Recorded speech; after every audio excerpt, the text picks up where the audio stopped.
What's up, everybody? Welcome to My Modern Myth with Adam and Eric. Myth?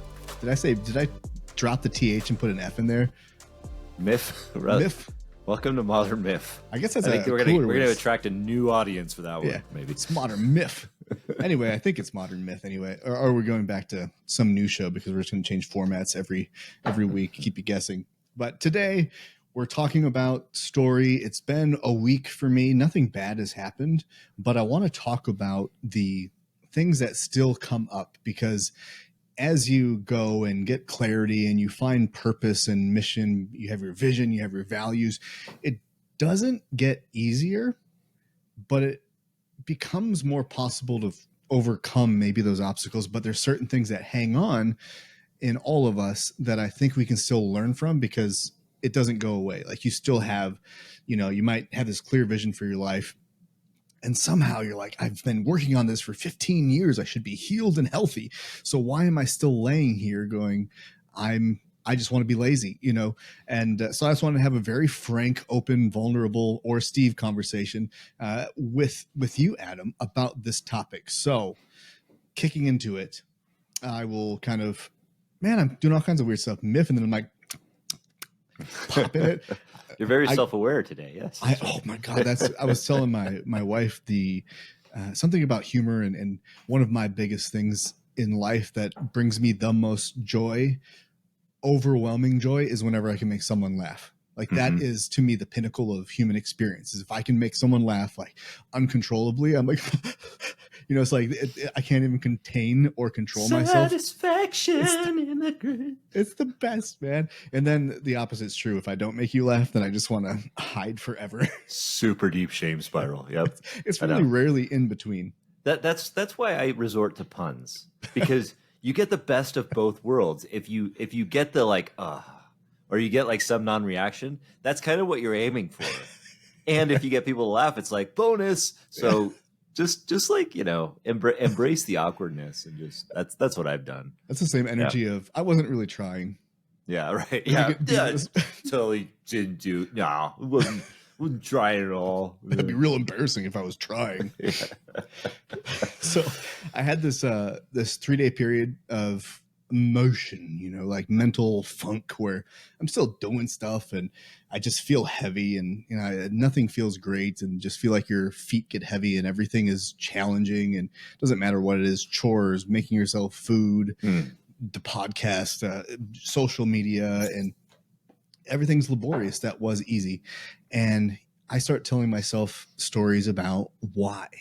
This is that same pattern I'm in, is I get real hot on something and then it just starts to fall apart.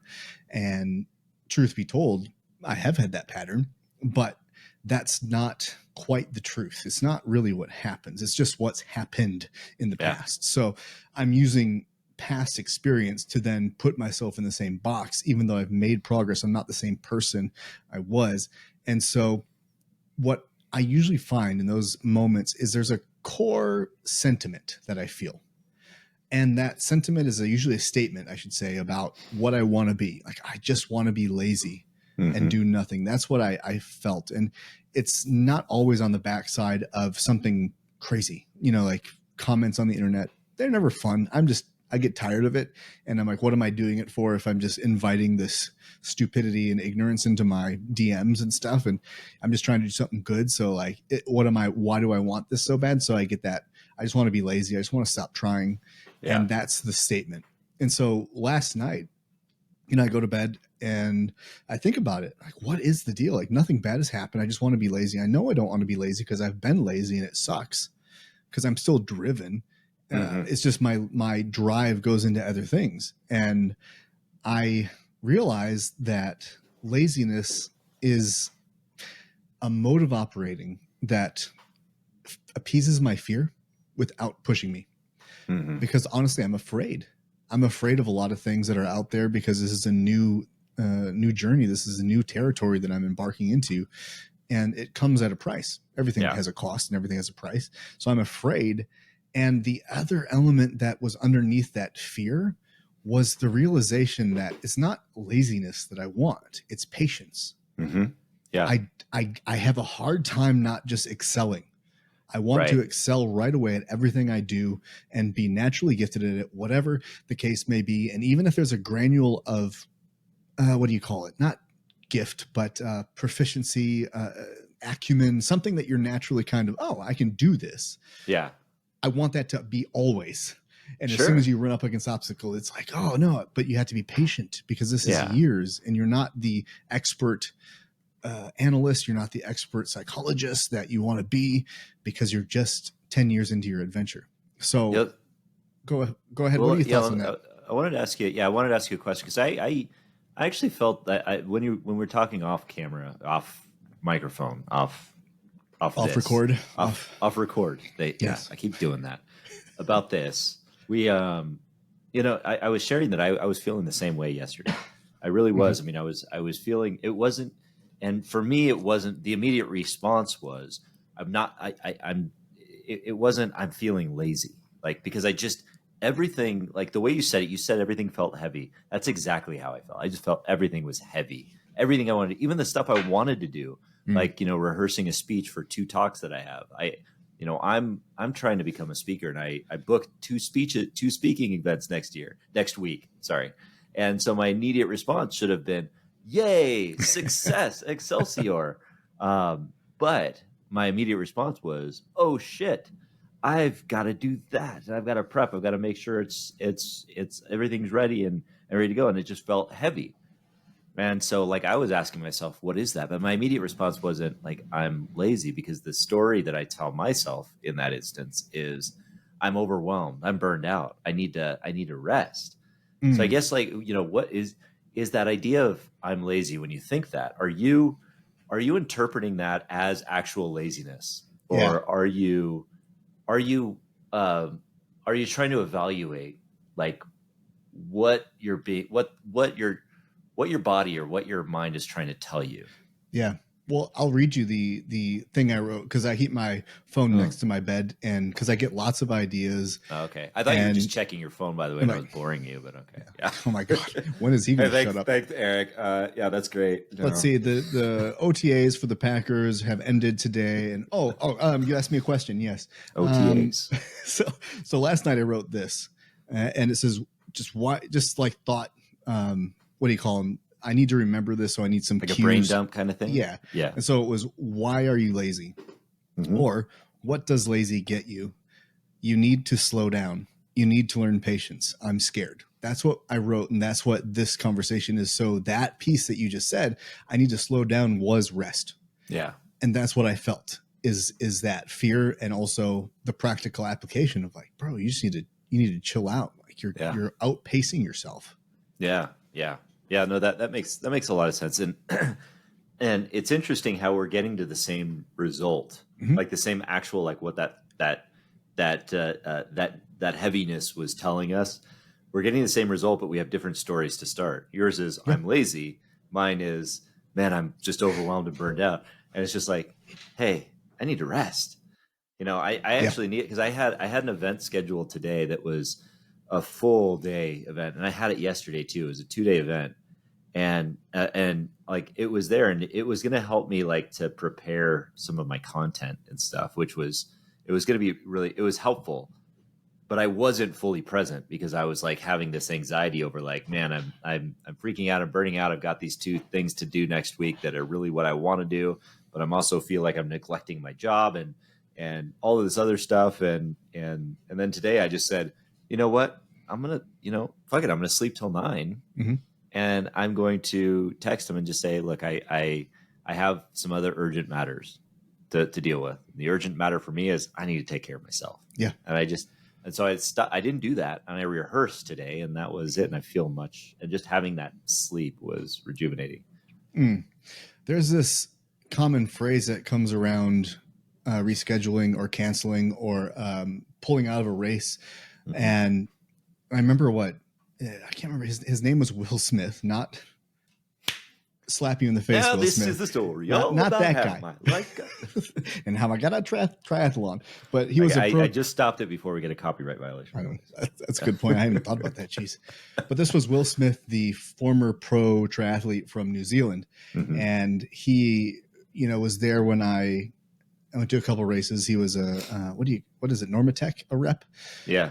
and met him at one race, Ironman Wisconsin, and then with you actually, and then went to Coeur d'Alene before that, and I had DNF'd. I panicked in the swim, which I had never done, but a lot of big story around that. DNF'd, horrible day to drive home from Idaho and feel like I just wasted all this time, and I have to do Ironman Wisconsin in a month or two. And how can I finish that race when I couldn't finish the swim in a half Ironman?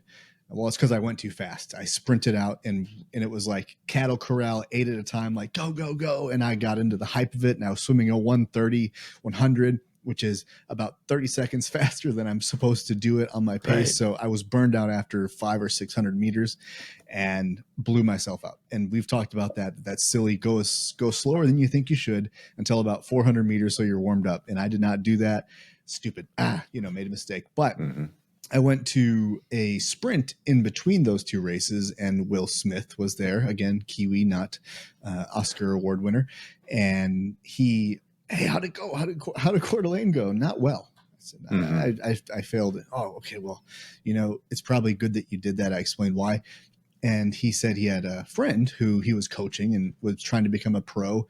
And he said the problem with a lot of people are their desire to quit is either suppressed, so they hurt themselves, or they get that first taste of quit and push it to the side, and the thing they love becomes the thing they just keep trying to find reasons to quit and put aside. So when you quit one race or pull yourself out of a situation, people are like, oh, once you start, that becomes a habit. I'm like, no, a habit takes time. Like, you have to really assess why you did something. So if I've said no to a video project that was going to be big for me, but I was overwhelmed. This is my dreams coming true. And the second I called the company and said, I can't do this, and they understood, I told them my mental health and everything, and they were gracious. And I felt so good. But what am I, a quitter now? Was my dad right? Well, he would be if I continue to use that as the rule now, that as soon as it gets a little tough, I quit. But no, that was depression level, like panic, chaos, like I can't breathe. Yeah. So I need to, in the water, the same thing. I couldn't breathe and couldn't feel my arms and legs, and I'm in water. I could drown for a medal. Yeah. Like, that didn't matter. Yeah. So I pulled myself out, and then I went really slow in the sprint, and I finished. And I went to Ironman Wisconsin, and I went really slow, and I finished. And it was great. So you learn why something happens, and you hopefully will not take that in the future. But I wanted to pivot and talk about that quitting mentality of how do you, Adam, define what is appropriate to reschedule, to pull out of, and how do you make sure that doesn't become a habit? Yeah, no, it's a great question, but I need to address the elephant in the room too, because Will Smith needs to join triathlon, like the rapper Will Smith. Okay, good. Because like you're allowed to like just anonymously slap people on the swim. Yes. So he belongs there. But anyway, he never gets out of the water. He always gets DNF for like missing cutoff. Yeah.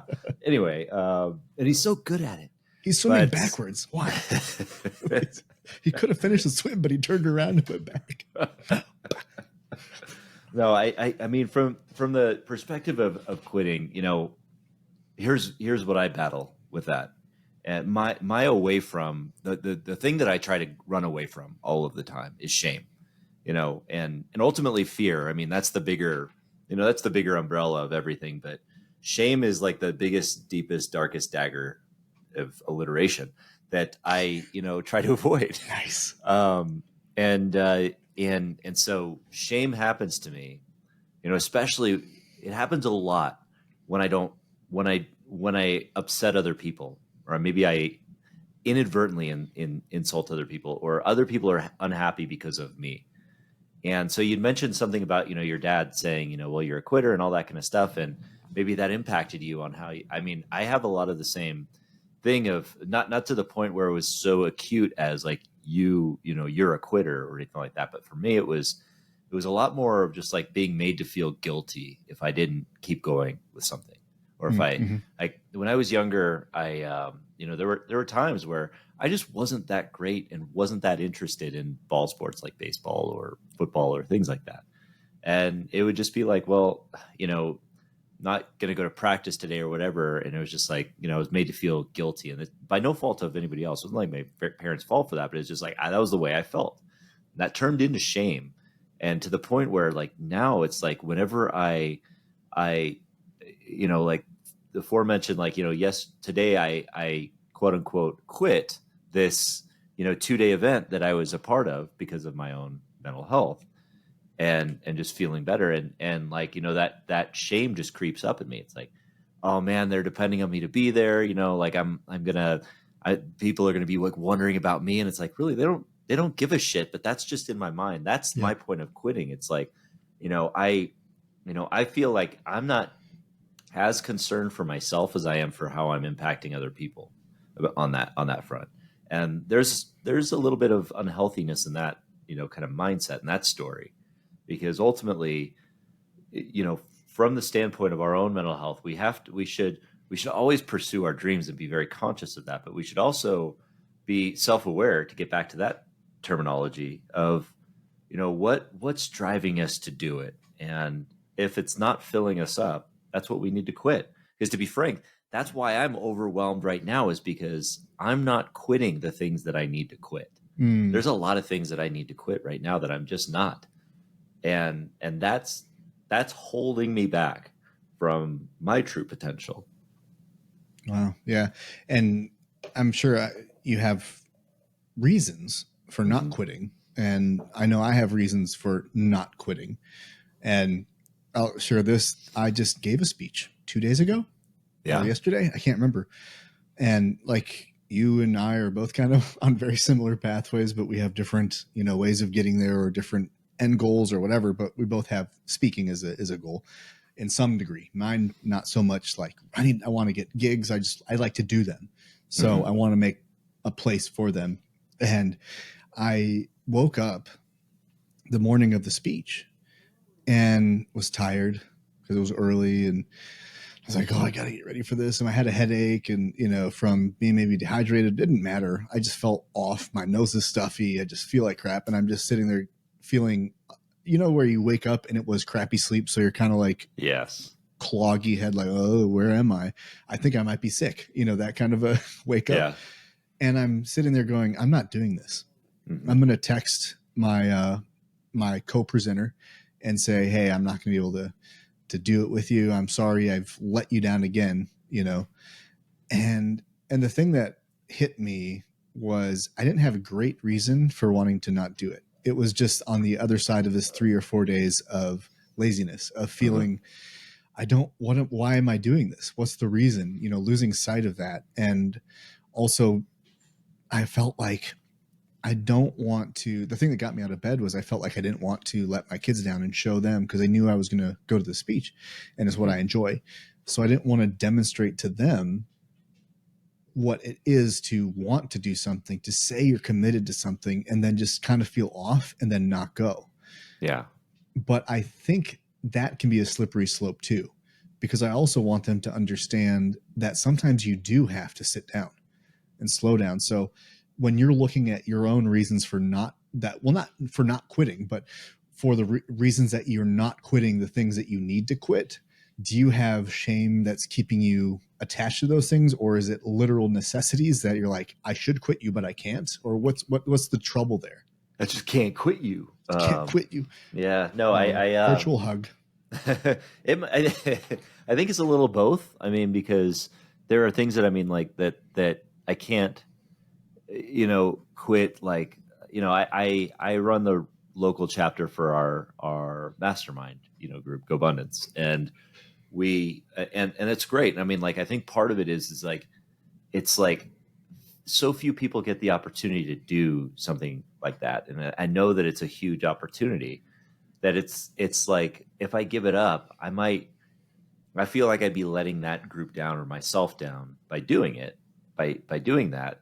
But I also kind of get that side thing, like maybe I'm doing them a disservice by not being able to be like fully present in that, like in everything that I'm doing, or the job I'm doing. Like it's like, I know that in these instances, I know that I could be a fantastic person in the world if we just have focus. Like if we focus on just the one thing that we're good at and be so disciplined at saying no to the right things, there's an art to that, and that's a difficult art. But yeah, I think it's a little of both. I mean, it's like shame, and then there's also the commitment, and there's the that kind of thing. So That's and I'll share this with you that I had the pleasure of mentoring in a certain capacity. What was it? I forget mentor mindset. I'm struggling today, Adam. My words are not. I'm just like tired and I'm foggy, but I'm glad to be here. Yeah. But why can't I say it? Mastermind. Hashtag the mental uber mind grateful. Master of mastery mind. He-Man. Yes. Master of the universe. Yeah, Sorry. No, let's just do this. Let's talk at half speed. Yes. So that our brains can keep up. Okay. And then ask everybody from here on out, listen at two speed, and we'll sound normal. Yes. I had the privilege of talking to a guy who was and working with a gentleman who was the national chapter of this mastermind group. He was the leader of it, the president of it. And he shared with me that he was, huge CEO company, big, a lot of responsibility, right? As CEO. Yep. Plus he was the president of the national chapter, so all of America, and was feeling so good, but he was, in his case, it was not being able to be present for his family. And so he was getting stressed out, and then he was getting mad at his family because he had this mastermind. He had his work, he had his travel, he had all these things, and he didn't want to let go of any of them. But then he realized the thing that was, for him was choose family or choose your mastermind. And he reduced his role, and now he's a member within, or even he even stepped it down to regional. Yeah. And so he just scaled back his commitment. And he said that was a huge relief because it brought him back to the family, and it made it possible for him to still be involved in the activities. And he also had that shame of feeling of he's letting people down. And he found out for his case that he was actually not letting anyone down. He was giving someone else a chance to step up and lead. And part of our adventure in what I want to do for people is to let them lead. When I was leading a group, I made it a point to watch the guys and then find who was ready or who didn't believe in themselves or who didn't believe they had a voice, and then make a place for them through connection, and then say, hey, would you like to give a speech? Oh man, I could never, I'm not good at it. I'm like, well, you are, you just have to talk about stuff. He's like, are you sure? And that was one of my greatest joys, is to sit back and give them the floor. And, that's how I transitioned out of the thing I was leading, was by finding someone who I thought was going to be a great leader, and then giving them, and they were so grateful that I gave them that shot. And so there was almost a benefit in me starting something and then passing it off because it wasn't what I was supposed to do, because it wasn't my one thing, maybe in your language. Yeah. Yeah. It's, that's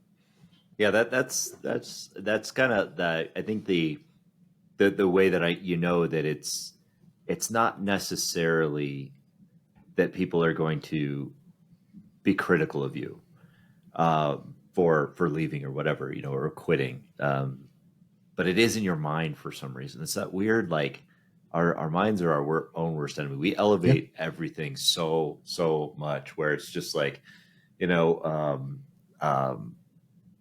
was a Matt Parker and Trey Stone movie, an obscure movie way back in the day called Orgasmo. I don't know. You remember that movie? Yeah.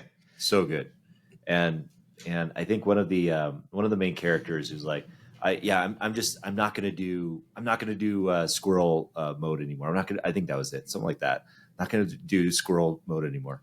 And, he's like, he was like really struggling with telling his dad this, and it was like a big identity thing. And his dad says, okay, whatever. And then it was just like, but it was with him forever. I don't know why that came up for me. I totally just remembered that. But it was the sage philosophers. Yes, check out Orgasmo, the movie, and basketball. And basketball. Yeah, but yeah, I mean, we get crippled in our own mind of like of this idea that like we are we have to hold up all of these plates, and really nobody gives a shit if they fall down and shatter, and they probably won't shatter. You know, if we let go of the spinning plates, a lot of times, like somebody say, "Oh, I'll grab that for you." You know, and that's it. Yeah, You let that's people the come thing. and help you. Ooh, Yeah, that's a concept right there. ask for help. What? And No, I'm terrible at that. Yeah, That's a different show. yeah, yeah. You just want to get money from me. That's it. That's it. Yep. Just lead with that next time, bro. Hey, I can pick that plate up for $10. Thanks for setting the standard right away. But that is a factor in this conversation of what does lazy get me? What does it provide? And that is the reason I was lazy is because I'm afraid, or because I have made myself so important in other people's minds that if I fail, I have completely let everyone down. Yeah. And it's ever since I've started for, this is going on 10, 15 years now. It's the constant question of, but wait till they find out. Just wait until they discover how much I don't know. And it hasn't happened yet like that, like in my mind, but it's coming. And every time I make Instagram videos and then I delete like 6 of them because I just think they're trash. That's when it really creeps in, is when I get a string of those moments of, I don't believe in myself. I don't believe in that message. I don't believe I really believe what I'm trying to say I believe. And that's when the self-doubt, and that's where I want to stop. And that's where I want to be lazy. That's where I don't want to speak. And I start trying to shrink all of these opportunities and get rid of them so I can toss them to the side, because I'm not who I believe I am. And so what's the answer to that? Well, be lazy, because that's who you really are. Yeah. So let me ask you a question. I know you like playing video games, or you have in the past. Do you still give yourself time to do that? I haven't in a while. Yeah. I will say, but I've been debating getting the new God of War. Oh. And then I'm like, oh, it's like a 90-hour game, right? It's one of those huge RPGs. But like, there's a few titles that I used to enjoy playing. But yeah, I haven't played in months, probably. Yeah. Now, is that God of War? Is that on what platform is PlayStation? God damn it! Stupid play. That's the one I don't have. But anyway, I enjoy playing video games myself, even though I'm not like a gamer, especially as my son will tell me. I am what they call a noob. Okay, that's fine. Which is usually spelled with a lowercase n and 2 zeros and then a lowercase b. From what I understand, that is pronounced noob. Noob. But the reason I bring that up is because I wonder my perception of myself, because this is how we grew up, is that when I play video games, I'm being lazy, right? But I also recognize that that's not an accurate thing, and it's actually something to help us relax or get our minds, onto something creative and like solutions oriented. And I was using that maybe as a suggestion to maybe look into getting into that a little bit more, to make sure you're giving yourself that time to rest and get that kind of stuff, because that's I love that. And it's just probably one of the only shows where someone would advise someone to play a game. Heck yeah. I feel like there's a huge that's something that I've gotten in conflict about before, is I'm not trying to say spend 20 hours playing video games, or like 6 hours a day, going like all in, unless some people that's their job. So you know what, Eric, you should go and play that Gods of Gore game from on the playpen station thing. Playpen, that sounds like a magazine I shouldn't have in the house. It definitely is, yes. Nude pigs. Anyway, I think I'm gonna do that, though. I think, because I also find it's funny how much I don't practice what I preach, and certain capacities like that is something I say is, hey, if it's something you enjoy and it's de-stressing, change that word. If it's distressing you, you should definitely do it, because you're already in anxiety. So why not put more fuel on the fire? Yes. That's my advice. But I think I tell people, it's not the video game that's the problem. It's not the book, the nonfiction book. Everything can become an obsession. Oh, sure. It's what do you do with it, and how do you make space for it? And I am naturally introverted. Mhm. And that often can look lazy. So again, I think we have a connection to that just way of being and confusing it for lazy, Yeah. because I don't want to get out there and be social all the time. And, Right. speaking is definitely out there, and, I have the energy for that, but I don't have a good time making the one-on-one connections after. I'm kind of awkward. I'll answer questions all day, but Yeah. I have a hard time leading conversation when it's with strangers. So Yeah. I pull away from that and I'm like, uncomfortable. But video games to me, or movies, I just started the, Indiana Jones trilogy after our conversation last week, because I'm Right. like, I miss those movies. I haven't seen them in years, and they're on Disney Plus. So I'm going to go watch that. And that could be lazy. That Yeah. could be bad. But I'm also a filmmaker, and I want to write again. I want to make movies. So I need to get invested in stories and let it influence me. So there's reasons. And just because I would rather spend my time that way sometimes, or maybe a lot of times compared to a lot of people, than going to the neighborhood barbecues Mhm. or the beach days or whatever, like, that's my reality. I don't think it's a bad thing. It's just maybe not what is popular today, to say, get out and, be social. And I'm like, but sometimes that creates more anxiety for me. And it's Yeah. not just because I'm avoiding healing for PTSD or an anxiety disorder. I'm actually a private person in certain ways, and I need that. Yeah. Well, I mean, and yeah, when we're talking about something like lazy, I'm sitting here thinking about that and what we can define as lazy. And really, that is such a that is a I mean, ironically, it's such a lazy word because because you because ultimately it's applied from other people on somebody that's external from them. I mean, we can, if we're going to look at people, like say that the aforementioned video game maker, somebody could spend 40 hours a week playing video games. Is that person lazy? Well, not if they're a video game designer or a video Yeah. game tester. No. Or a person, like, look at a professor of engineering at a major college. Like, could we call that person lazy because they didn't do something with their life to actually, like, maybe build things that could benefit, Mm-hmm. and they're instead teaching it? I mean, I'm not even Yeah. presuming that. I'm just giving examples here. But I mean, like, I could be lazy because I sit on a podcast, like, and I do podcasts and I talk to people and I learn from people all day long. And all I do is ask questions, and everybody else says do the work of telling the stories. Mm-hmm. Or all I do is, like, I travel to a stage and I tell an hour of speaking. Is that lazy? It's like, or another example is that CEO.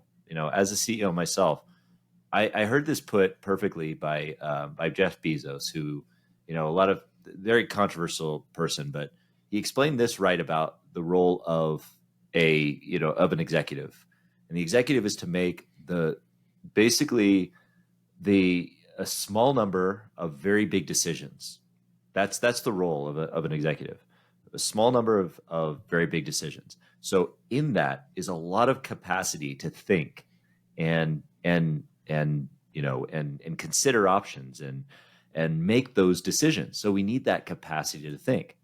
Now, if we're sitting there just constantly, like, just sitting down thinking, which I spend 100 hours a week thinking about, my Yeah. business and all of that. Uh, is it lazy because I might not be focused on one area of my job, or, like, writing those emails or in the busyness? Is that lazy or is that productive? Sure. I mean, that whole idea of, like, I think when we're listening to other people, we have to take that with a grain of salt. If people are going to assume we're lazy for whatever reason, whether it be playing video games or whatever, however we're spending our time, ultimately it all matters if, like, if we can be objective and step out of ourselves and in that inner critic for a second and just say, am I making the best use of my time right now? And that's it. It all comes back to the present. Like, right now, in this moment, am I making the best use of my time? And if you're feeling like a piece of shit, or if you're feeling like, you're just not meeting expectations of yourself today, it's like just digging and saying, why am I doing that? Why am I feeling that way about myself? Is there something that I feel I'm not showing up as, or am I just, like, being critical of myself? And a lot of times, if your brain is telling you that, it's probably tired and it's probably angry and just wants you to get some freaking rest. Yeah. But yeah, I mean, it's just there's kind of that self-reflection. And of course, this is putting aside of course, the mental health issues that happen, like depression and, anxiety, and making sure that we can, keep those in our radar too. I can't talk either, so I'm well, at least we've gotten rid of the sh and all those kind of things. So now we're just stammering. It's fine. I can deal with that. Should I slurp some coffee? Yeah. Well, notice I always come on here with a drink, by the way. And it's the McDonald's one, right? I do, yeah. I always think it's the McDonald's. I have my giant cup of green juice, and I always, after I make a point, I would make sure and That's how you dot it. That's how you know you're cereal. Very cereal. Yeah. Very super cereal. Super duper cereal. No one takes me cereal. That's another callback to the old South Park. Same people who brought you Orgasmo. Exactly. My son's into South Park right now. I'm not quite sure how I think about that right now. That's tricky. When I was, what was that? Middle school, I think, is when it came out. Yeah. And I remember going down to my basement and putting the volume to 1 and just watching it right at my face just so I could hear it, because my parents would not let me watch it. Yeah. And there's something to be said about parenting and how restrictions are just boundaries that we have to figure out how to break. Right. So I don't know. It's so true. I don't know how the discipline works. I mean, do I not speed because of the speed limit, or do I just become more observant as to where cops are hiding? 5 miles an hour over. Yeah. I mean, it was the same thing for me with, so I saw South Park in college for the first time, which was where it aired. So that was the first one I saw. But for me as a young teenager, it was the Scrambled, Spice Channel. Which So it was always, there was always something, and it was like, if you're watching Scrambled, oh, no, no, just this stupid TV is it's Yes. That was the after school entertainment. Oh yeah. Let's see if we get lucky today. Yeah, that's right. At some point it'll just kick in and you'll see a kneecap or something. Yeah. Nope, that was not a kneecap. That was something much better. Yes. So, because my mind is telling me. Right, yeah. So this conversation is definitely a mind conversation in the mind body story. Mm-hmm. And all of them work together, but there's this element of our mind being applied to certain things that can influence other people's stories. And I'll say this before I get into it. There is no way to account for everything you say, and you're going to offend someone. It's going to trigger, it's going to confront someone, and that our responsibility is just making sure we're, thinking as compassionately as we can about the words that we say. And my example of this was, there was, I think it was Magic the Gathering. So I was with some men in this group and had met one of the guys, and he had been working on this new game. Nerds. Yeah, that's right. Sorry. So that's the whole point. All right, next story. Nerd. But so I was getting to know him, and I'm like, you were one of the creating members of Magic the Gathering? He's like, yeah, it was pretty cool. I'm like, no kid, that's amazing. And he's working with this new game, and it's like taking Magic the Gathering into an RPG, or he was doing amazing stuff, coding, art directing, all of these things. And then that webinar that we went to, the guy was talking about how evil video games are. They're killing our children. They're wasting the potential of youth. They're destroying families. And I just was like, how careless can we be to completely vilify and demonize something that's entertainment like that? And in some cases, knowing that people in that group are video game developers. So what message are you telling them, that they're as good as heroin dealers? Yeah. It's damaging. It's garbage. And I just did an episode on this that, kind of reflecting on the last 10 years of my life and the years before that. And it's just this cynical nature of our world, where we step into this world and we have the opportunity to be optimists, think that there's opportunity in everything that we do, whether it be an RPG or a video game or what have you. And we can have the opportunity to ask questions and get curious about things, or we can have the opportunity to immediately condemn things before we even understand it fully. Mm-hmm. And way too often we jump right to condemnation And this happens on both sides of every argument. And if there's no, and the solution to that is curiosity. I mean, I know I'm guilty of just like feeling that way of like, oh, that's, that is immediately shitty because it hits me in all the wrong places. And I know that that's just like, but I find that the antidote to a lot of that stuff, like a lot of that garbage that's in my head that starts to get cynical, is just curiosity, asking questions about it, learning about it. And, eventually you get to a point of where you might understand that kind of thing enough to say, okay, there's a constructive nature here. We've lost that in our society to a big degree, is that curiosity, and it's immediate condemnation, as we called it in recovery. What the hell do we call it in recovery? It was like condemnation before investigation, or contempt before investigation. Yeah. We just immediately go to, that's garbage. That's putting worms in our, back in the 60s, they burned books. To be fair, they're burning books today too. But in the 60s, they burned books because they didn't want their kids to read garbage. Now we would love it. Now parents would love it if their kids would read more often because they're always on screens. 15 years from now, when everything is virtual reality or whatever the hell we're doing, then everybody will have wished that our kids spent more time on computers doing whatever they needed to do. It's silly. Yeah, it's a progression. It's escalate. Everything's an escalation. And I had this idea of doing a documentary called Back in My Day. And it's the story of how every generation hates the younger generations, and they miss the mark. And that is that generation is growing up in a completely different world than you did. So their experience cannot be the same as yours, but your grandparents probably didn't like you either. And the broader spectrum of that generation, it's just because we're constantly evolving. And yeah, some progress is not the best progress. I think that's the nature of progress. It's not all going to be for the good, but when we get in this conversation of laziness, of you wasting your time, I love what you said. And that's really the antidote, is curiosity. I say this with frustration. That's the antidote to frustration, is you have to get curious, and it's the call for new information trying to be brought in. You have to look at outside sources, think a different perspective, get someone else's voice to come in there and see it from a different angle. That's what we have to do.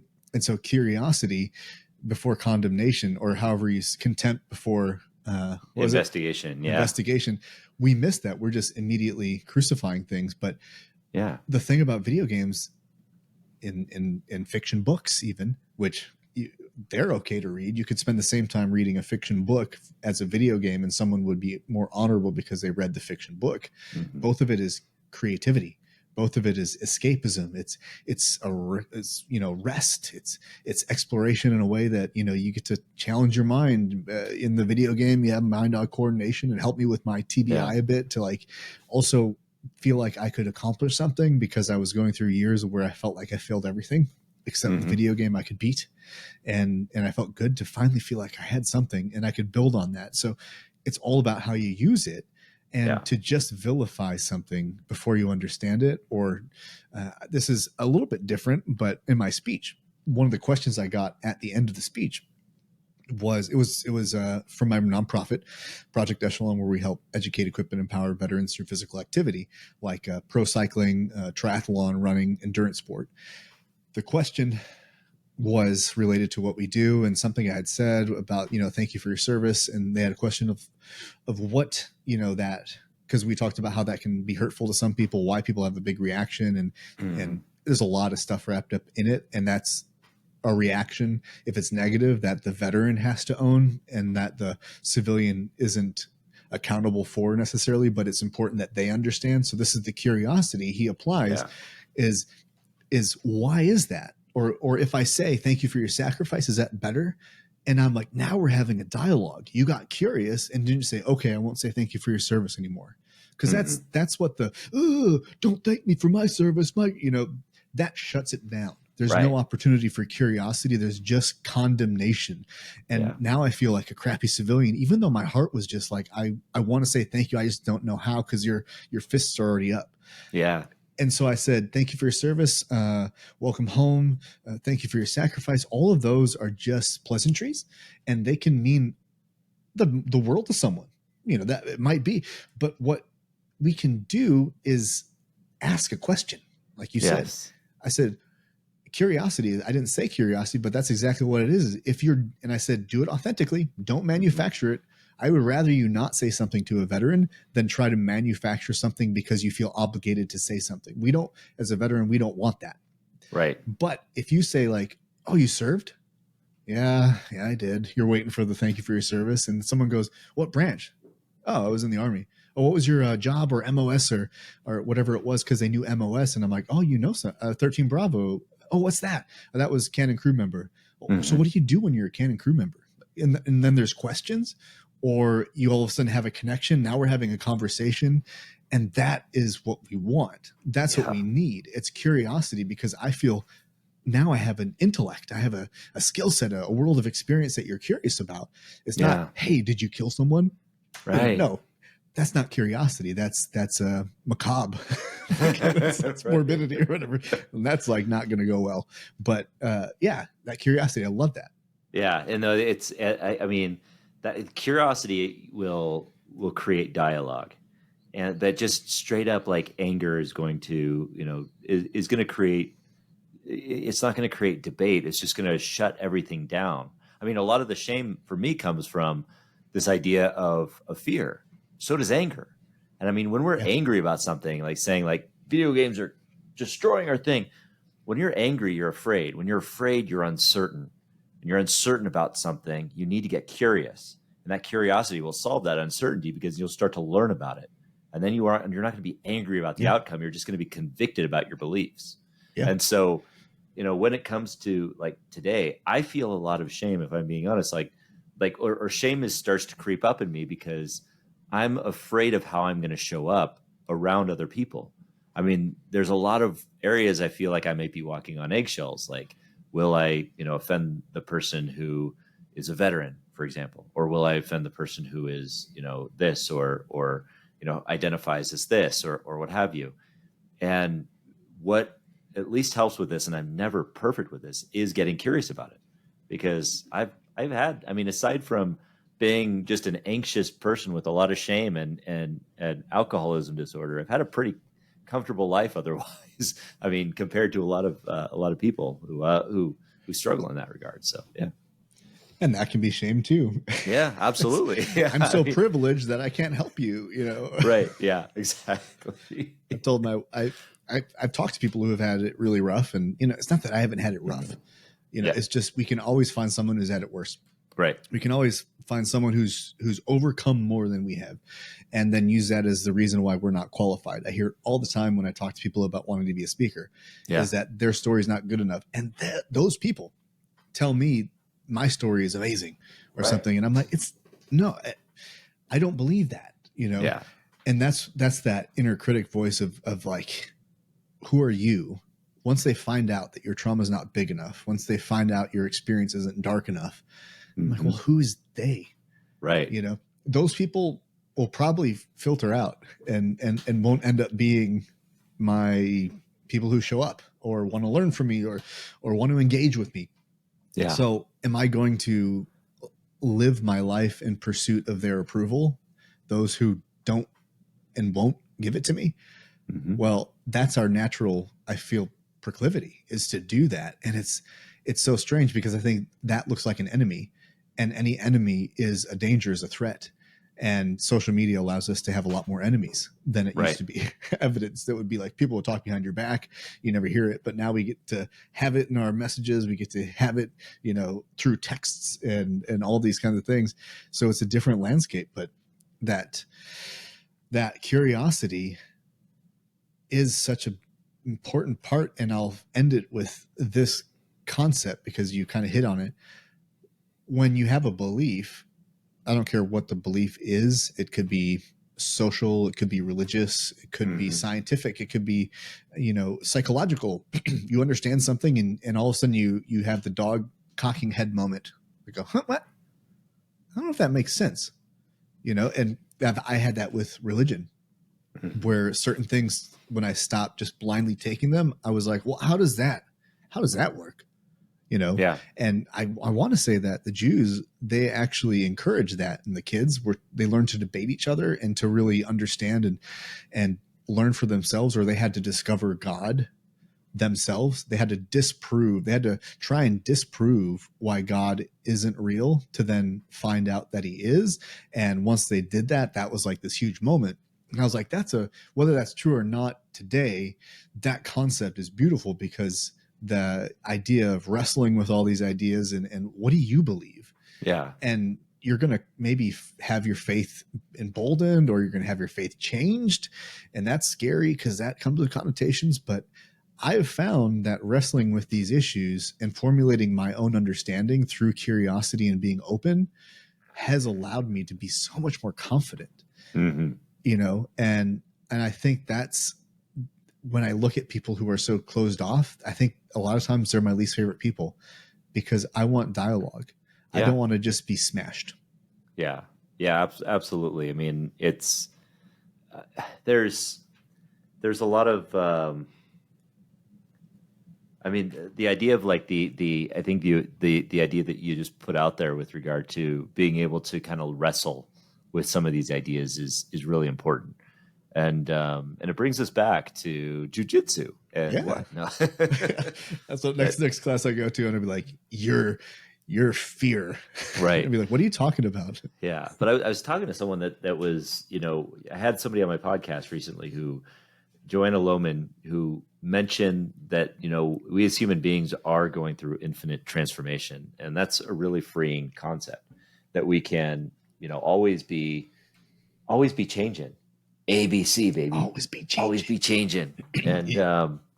and that's okay. I mean, because like, I'm not the person I was a decade ago. Thank God, you know, and I'm not the person I'm going to be 10 years from now. And who I think I'm going to be is completely wrong 10 years from now. We have that capability. And that's a beautiful, amazing thing, to not know exactly where we're going. Is one of the things that we get stuck in a lot of times too, is I think is this idea that is the idea of expectations. I'm going to expect that this is going to happen to me over this year. And that could be good or bad. Oh, you know, nothing but shitty things are going to happen to me because I'm a cynic. Or, you know, or I'm going to be this at this time. Now, it's great to set goals. I always advocate setting goals for sure. But the expectation of it is, you know, that's where we get in trouble, because the expectation of what's going to happen and the expectation of what other people are going to think of us, or the expectation of how people are going to interact with us, that's where we get in trouble. We cannot control that. And so instead of trying to control others and saying, you need to treat me like this and expect it, instead, it's about making sure that, you know, you are fully comfortable with yourself first. Yeah. And I know that's hard, but I'm, you know, I'm still working on that every day. Yeah, well, but that's you have a better shot at that than getting everyone to accept you or to see you the way you want them to see you. And that turmoil, I am going to have that battle with that guy in the mirror. I'm having it right now because I haven't healed everything, and I have things that change, and then that makes my vision of my body or my face or whatever, it makes it negative sometimes. And I know that, I see that, but it's going to be a lifelong, because when I get more wrinkles, you know, when my hair gets whiter, when I get more bald, or like, there's always going to be these things. Like today I got my hair cut and just clumps of gray. I'm like, oh, that's great. Know. Wow. Or they shave the inside of my ear. And I'm like, oh no, my hair's long enough in my ears. Once they start doing that, you're like, it's like, speaking of shame. Yeah. It's like, there's no, I mean, physical sensations usually don't lead to shame necessarily, like in that instance. But like, yeah, somebody shaving your ear, that's like, oh. We're having a conversation and they just stick it in the ear, and I'm like, oh, yeah, okay. Oh, it's over for me. We're going there, are we now? Okay. Looks like I got to pregame a little differently before the hair salon. That's Yep, that's the precursor to the prostate check. They start sticking things in every hole. When does that start? I don't know. I'll tell you next week. Okay. Well, there's the sneak peek at the episode is emotionally supporting Adam after his physical stimulation, perhaps. Yep. I'm just gonna go play some video games. Yes, that episode will be called Adam is in the fetal position in the corner. I don't love it. I'll be here to support you, though. Yeah. And thanks for joining us on this one. I enjoy these more free conversations. We're going to end it on that. We're going to end it on How can you not? Prostate check. Okay. Hey, right. You know what a proctologist drives? I'm afraid to ask. A brown Ford Probe. We'll end it on that. Nice. All right, well, thanks for joining us, and until next time, journey well, my friends, and as always, bye. Bye. Bye. I lost my voice. Sounds like me in a couple weeks. Bye.